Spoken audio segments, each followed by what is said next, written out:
प्रतियोगी विद्यार्थियों, स्वागत है आप सभी का आपके अपने YouTube चैनल प्रारंभ क्लासेज में। कैसे हैं आप लोग? उम्मीद करता हूं कि अच्छे होंगे और पढ़ाई भी अच्छी चल रही होगी। वीडियो क्लास की बात करें तो हम पढ़ रहे हैं प्राचीन भारत, यानी भारत के इतिहास के तहत प्राचीन भारत। और प्राचीन भारत में जो इस समय अपना टॉपिक चल रहा है वो है मौर्य साम्राज्य से संदर्भित, और मौर्य साम्राज्य की संस्कृति हम पढ़ रहे हैं। और उसके तहत हम लोगों ने पढ़ रखा है अभी तक केंद्रीय प्रशासन और नगर प्रशासन, ये दो पार्ट में हम लोगों ने पढ़ रखा है। उसके बाद हम लोगों ने पढ़ा है प्रांतीय प्रशासन और न्याय व्यवस्था, और उसके अगली वीडियो क्लास में हम लोगों ने पढ़ा है गुप्तचर व्यवस्था। और आज की वीडियो क्लास मौर्यकालीन संस्कृति से ही संबंधित है। और मौर्यकालीन संस्कृति के संदर्भ में आज की वीडियो क्लास में हम देखेंगे मौर्य साम्राज्य का सैन्य प्रशासन, यानी कि मौर्य साम्राज्य का सैन्य प्रशासन कैसा था। अगर देखा जाए प्राचीन भारत के अन्य राजवंशों पर जो मौर्य साम्राज्य से थोड़ा सा पहले थे, उनके बारे में अगर हम चर्चा करें तो वहाँ देखते हैं कि सेना का जिक्र वहाँ तो मिलता है, लेकिन उनकी सेना के प्रशासन के संदर्भ में कोई विशेष जानकारी हमको नहीं मिलती है। लेकिन जैसे ही हम मौर्य वंश में आते हैं, वहीं से सैन्य प्रशासन के संदर्भ में हमें विस्तृत जानकारी मिलनी शुरू हो जाती है। ठीक है, तो ये कह सकते हैं कि मौर्य सैन्य प्रशासन के संदर्भ में कि मौर्यों की सेना प्राचीन भारत की सबसे बड़ी और नियमित सेना थी। नियमित सेना का तात्पर्य यह है कि अगर हम इसकी तुलना करें ऋग वैदिक काल की सेना से, यानी मिलिशिया से। मिलिशिया आपको याद होगा, जब हम लोगों ने ऋग वैदिक काल पढ़ा था तो वहाँ मैंने बताया था कि एक अस्थायी सेना हुआ करती थी जिसे मिलिशिया कहा गया, कि जरूरत पड़ने पर कबीले के युवा जमा हो जाते थे, युद्ध होता था, फिर सेना भंग कर दी जाती थी।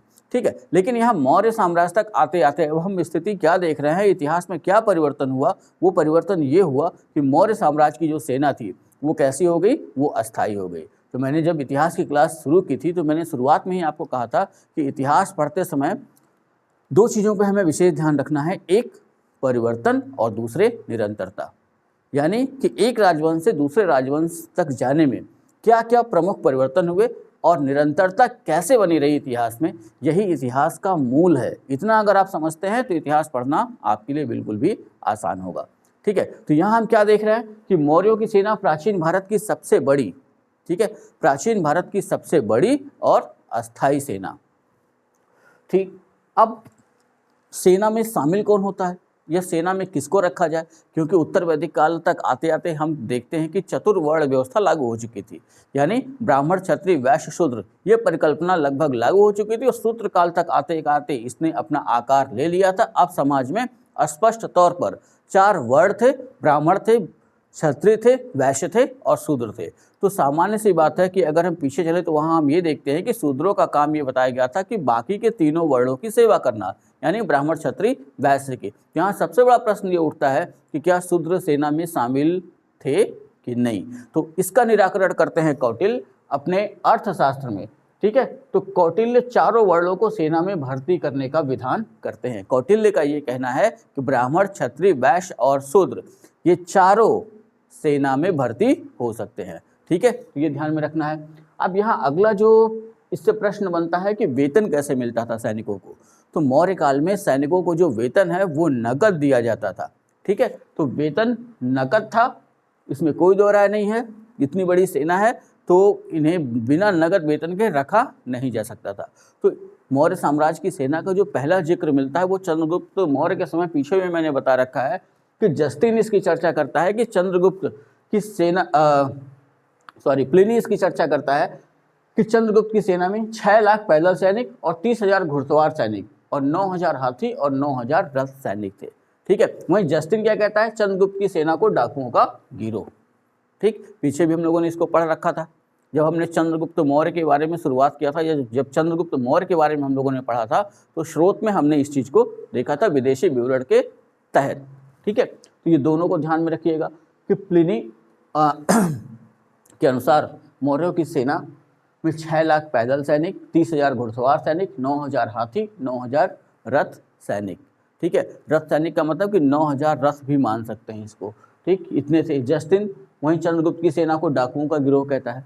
डाकुओं का गिरोह क्यों वो कहता है, क्योंकि सेना इतनी विशाल थी कि जहां वो आक्रमण करते थे सामान्यतः सारी चीज़ों को तहस नहस कर दिया करते थे। ठीक है, इसलिए जस्टिन इनको डाकुओं का गिरोह कहता है। अब बाकी चीज़ें अर्थशास्त्र पे आधारित। तो अर्थशास्त्र से हमें ये पता चलता है कि युद्ध विभाग का जो प्रधान अधिकारी था उसे सेनापति कहा जाता था, ठीक है। और युद्ध क्षेत्र में सेना का संचालन करने वाला प्रमुख अधिकारी होता था नायक। इन दोनों का अंतर स्पष्ट करके ध्यान से रखना है। क्या कि युद्ध विभाग का प्रधान अधिकारी सेनापति और युद्ध क्षेत्र में सेना का संचालन करने वाला प्रधान अधिकारी या अधिकारी नायक, ये दोनों अंतर ध्यान में रखे रहिएगा। यहाँ से जब क्वेश्चन पूछता है तो कंफ्यूजन सामान्यतः होता है, ये कंफ्यूजन न होने पाए इसलिए स्पष्ट, युद्ध विभाग का प्रधान अधिकारी सेनापति, लेकिन युद्ध के संचालन का नेतृत्व या युद्ध के क्षेत्र में जो सेना का संचालन कर रहा है वो प्रमुख अधिकारी कौन है, वो है नायक, ठीक है। वहीं मेगास्थनीज अपने विवरण में क्या बताते हैं कि मेगास्थनीज नौसेना का भी विवरण देते हैं। मेगास्थनीज का ये कहना है कि नौसेना भी थी और जिसका प्रमुख नवाध्यक्ष था। अर्थशास्त्र में भी नवाध्यक्ष की चर्चा हमको मिलती है। नौसेना के प्रमुख में 18 तीर्थों में हम लोगों ने देखा था, ठीक है। लेकिन यहाँ पे ये ध्यान रख लेना है कि अर्थशास्त्र का वो नवाध्यक्ष वो सामान्यतः व्यापार से जुड़ा हुआ हो सकता है। इतना बड़ा साम्राज्य था, नदी मार्ग से जल मार्ग से व्यापार होता ही था, ठीक है। लेकिन स्पष्ट नौसेना का विवरण अगर होता तो कौटिल्य भी अपने अर्थशास्त्र में नौसेना का उल्लेख करते, लेकिन सामान्यतः नौसेना रही होगी, हाँ, भले ही उसका आकार काफ़ी छोटा रहा होगा, ठीक है। मेगास्थनीज आगे चर्चा करते हैं अपनी इंडिका में। वो ये बताते हैं नगर प्रशासन के संदर्भ में, जैसा उन्होंने पीछे बताया था कि पाटलिपुत्र का नगर प्रशासन 6 समितियों द्वारा संचालित होता था और प्रत्येक समिति में 5 सदस्य हुआ करते थे। वैसे ही कौटिल्य यहाँ भी सैन्य प्रशासन के बारे में भी वही व्यवस्था देते, मेगास्थनीज सैन्य प्रशासन के बारे में भी वही व्यवस्था देते हैं। मेगास्थनीज कहते हैं कि 6 समितियों द्वारा सैन्य प्रशासन का संचालन किया जाता था और प्रत्येक समिति में 5 व्यक्ति हुआ करते थे, यानी 30 व्यक्ति थे जो सैन्य प्रशासन का संचालन करते थे। लेकिन ऐसा माना जाता है कि मेगास्थनीज नगर प्रशासन के आधार पर ही सैन्य प्रशासन की भी चर्चा करते हैं, ठीक है। अब आते हैं अगले पॉइंट में। तो कौटिल्य जो है अपने अर्थशास्त्र में सेना के 4 अंगों का उल्लेख करते हैं। कौटिल्य ये बताते हैं कि मौर्यों की जो सेना है या एक राजा की जो सेना होनी चाहिए उसके 4 प्रमुख अंग होने चाहिए, ठीक है। और वो अंग कौन कौन से हैं? पहला पैदल सेना, दूसरा अश्वरोही सेना, तीसरा हस्ती सेना और चौथा रथ सेना, ठीक है। तो पैदल सेना का प्रमुख पत्याध्यक्ष, अश्व सेना का प्रमुख अश्वाध्यक्ष, हस्ती सेना इसको गज सेना भी कह सकते हैं, हस्ती सेना का प्रमुख हस्ताध्यक्ष और रथ सेना का प्रमुख रथाध्यक्ष। ये चर्चा करते हैं कौटिल्य अपने अर्थशास्त्र में। यहीं से ये मेगास्थनीज का ऊपर वाला जो विवरण है नौसेना वाला, अगर ऐसा होता तो कौटिल्य भी 5वें नंबर पर नौसेना को रखते, लेकिन ऐसा संदर्भित है कि हो सकता है नौसेना का महत्व उतना उस समय न रहा हो, इस वजह से नौसेना को कौटिल्य ने सेना के 4 अंगों में स्थान न दिया हो, ठीक है। अब यहाँ ध्यान रखिएगा कि उपरोक्त चारों यानी पैदल, अश्व, हस्ती और रथ सेना के जो सेनाध्यक्ष हैं, ठीक है, जैसे पैदल सेना का पत्याध्यक्ष, अश्व सेना का अश्वाध्यक्ष, हस्ती सेना का हस्ताध्यक्ष और रथ सेना का रथाध्यक्ष, ये चारों के चारों सेनापति की अध्यक्षता में कार्य करते थे, ठीक है। जैसा कि ऊपर हम लोगों ने क्या पढ़ा, यही पढ़ा ना, युद्ध विभाग का प्रधान अधिकारी सेनापति, और ये जो 4 अध्यक्ष हैं ये किसके नेतृत्व में काम करते थे? सेनापति के, ठीक है। वहीं कौटिल्य आगे उसमें पैदल सेना का सबसे अधिक महत्व था, ठीक है। तो कौटिल्य पैदल सेना के 6 भागों का उल्लेख करते हैं, यानी कौटिल्य ये बताते हैं कि जो पैदल सेना बनाई गई थी वो 6 भागों से मिलकर के बनी हुई थी। उन 6 भागों की चर्चा अगर हम करें तो पहला भाग वो पैदल सेना का बताते हैं वो है मौल। तो मौल कैसी सेना हुआ करती थी? तो मौल जो है वो अस्थाई सेना, यानी राजा की जो नियमित सेना थी, जो अस्थाई सेना थी, उसे अर्थशास्त्र में नाम दिया गया मौल, ठीक। ये ध्यान में रखिएगा, ये क्वेश्चन में पूछता है कि मौर्य साम्राज्य में मौल किस प्रकार की सेना थी। तो पैदल सेना थी और कैसी सेना? अस्थाई सेना। दूसरी जो पैदल सेना का भाग कौटिल्य बताते हैं वो है भृतक। भृतक का मतलब किराए की सेना। किराए की सेना से तात्पर्य यह है कि अगर कहीं युद्ध हो रहा, जरूरत पड़ने पर कुछ लोगों को किराए के रूप में सैनिक बनाया जा सके और काम खत्म होने के बाद उन्हें वापस भेजा जा सके, ठीक है। तीसरा जो कौटिल्य पैदल सेना का भाग बताते हैं वो है श्रेणी बल। श्रेणी बल यानी कि कुछ ऐसे लोग थे जिनकी आजीविका का साधन ही था युद्ध, यानी कि उन्हें धन दीजिए और जो धन देता था उसकी तरफ से वो लड़ने के लिए तैयार होते थे, तो इसे कहा गया श्रेणी बल। चौथा मित्र बल, यानी मित्र राष्ट्र की सेना। पांचवा अमित्र बल, बंदी बनाए गए सैनिक। और छठवां आठविक बल, जंगली सेना। ठीक है, तो ये पैदल सेना के 6 भाग हैं जिनका उल्लेख कौटिल्य अपने अर्थशास्त्र में करते हैं। और आपको ध्यान रखना है कि हर भाग का नाम याद होना चाहिए और वो भाग किससे संदर्भित है ये याद होना चाहिए। जैसे कि श्रेणी बल, ठीक है, तो श्रेणी बल युद्ध से आजीविका चलाने वाले सैनिक या लोग। मित्र बल, मित्र राष्ट्र की सेना। अमित्र बल, बंदी बनाए गए सैनिक। आठवीं बल, जंगली सेना। अब एक प्रश्न यहाँ मन में उठना चाहिए आपके कि जो अमित्र बल है, बंदी बनाए गए जो सैनिक हैं, ये आखिर कैसे लड़ेंगे? बंदी बनाए गए, हो सकता है ये भाग भी जाए। ठीक है, जब युद्ध होता था, जब ये बंदी इन्हें बनाया जाता था, तो इनसे एक शर्त होती थी कि ठीक है, हम आपको जीवन दान दे रहे हैं, ठीक, लेकिन आपको हमारी तरफ से युद्ध करना पड़ेगा। अगर आप इससे मुकरते हैं तो आपकी हत्या भी की जा सकती है। इसलिए बंदी बनाए गए सैनिक भी उसी राजा की ओर से लड़ते थे जो उन्हें बंदी बनाता था।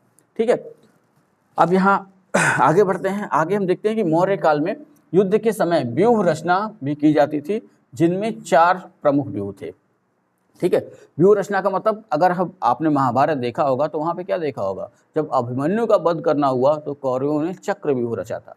तो वैसे ही सेना की व्यूह रचना की जाती थी जीतने के लिए। तो यहाँ 4 व्यूहों की चर्चा मिलती है अर्थशास्त्र में। एक है दंड व्यूह, दूसरा है भोग व्यूह, तीसरा है मंडल व्यूह और चौथा है असंहत व्यूह।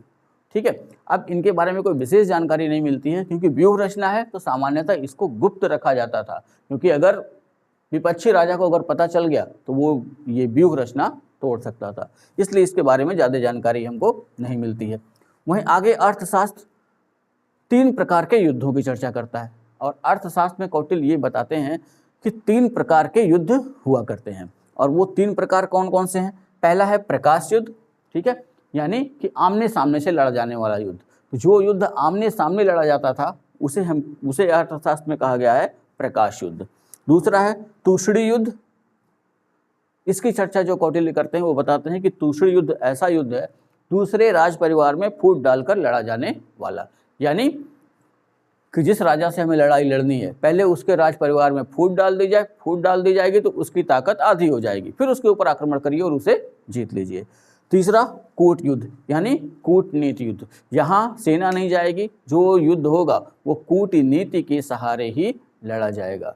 ठीक है, कूटनीति का मतलब कि अगले राजा को इतना भयभीत कर देना कि उसको ऐसा लगे कि अगर ये हमारे ऊपर आक्रमण किया तो ये हमको जीत ही लेगा, तो इसी को कहा गया कूटनीति युद्ध।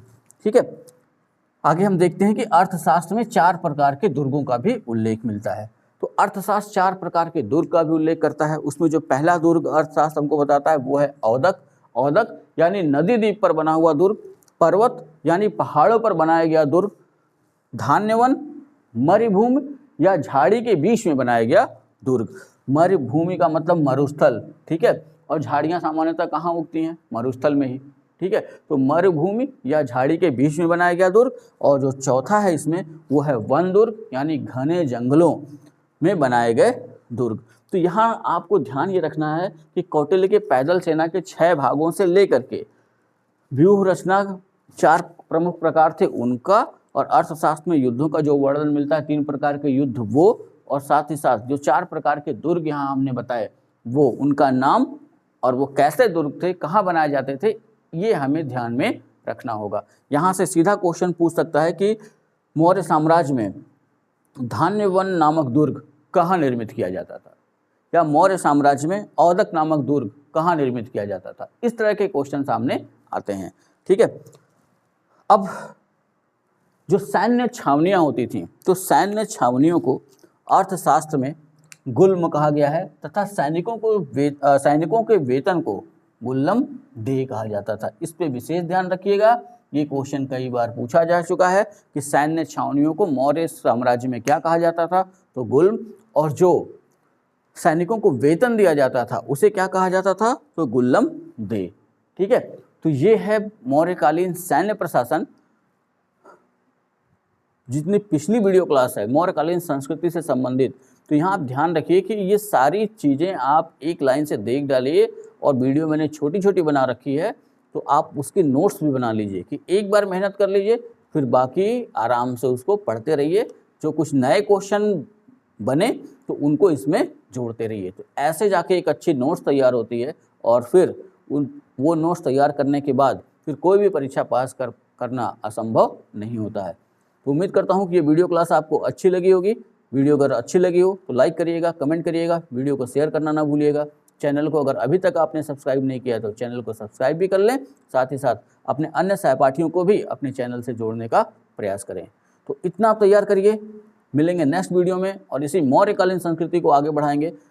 सामान्यतः 2 या 3 क्लास मौर्यकालीन संस्कृति से और होगी, और वो भी आपके लिए काफ़ी महत्वपूर्ण है। सारी क्लास को देखते रहिएगा, ठीक है। अपना आप लोग बहुत ख्याल रखिए, पानी पीते रहिए क्योंकि गर्मी ज़्यादा है, भोजन हल्का करिए, सुपाच्य करिए, ठीक। तो इतना तैयार करिए, मिलते हैं नेक्स्ट वीडियो में, तब तक के लिए जय हिंद।